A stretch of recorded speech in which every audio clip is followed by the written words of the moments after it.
Hello mga kaswerte, sobrang busy nga namin kahapon kaya hindi masyadong nakakapag-update dito sa ating FB. So ayun nga guys, kahapon kasi ay eto nga inasikaso muna naming ipa-car wash si Rimuru Tempest dahil medyo matagal na nga rin siyang hindi napa-car wash.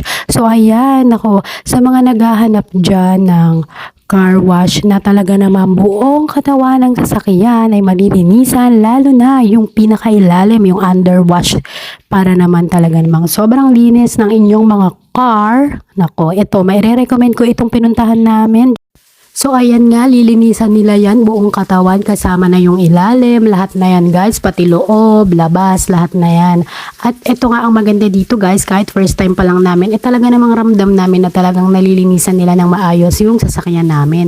Tapos guys, ito nga pala ay located sa Malaining Bago na Cavite. So madali lang naman siyang puntahan dahil nasa highway lang naman siya.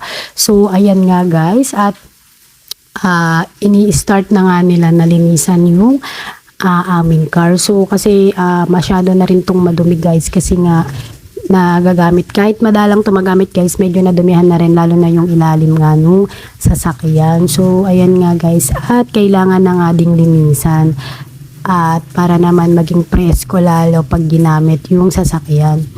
Ayan guys, sa mga gusto magpalinis, so hindi ito sponsored, so ako lang ang may gusto na i-vlog to, syempre para pag may nakapanood makatulong kahit papano, lalo na yung may mga sasakyan na gustong magpa-car wash at lalong gustong malinisan ng maayos yung kanilang sasakyan. So eto nga, recommended ko itong car wash shop na to. So guys, napakamura nga lang din pala ng pagpapalinis dito, super affordable. Nako, pasok na pasok sa budget. Kasi yung iba naming pinapa-car washan, medyo mas mahal. So, hindi pa kasama yung ilalim. So, dito guys, 320 pesos nga lang.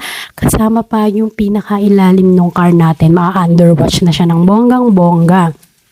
At, ang maganda nga dito guys, sobrang sulit na, talagang sure ka pa na malilinisan yung inyong mga cars. So, hanggang dito na lang mga kaswerte. God bless everyone.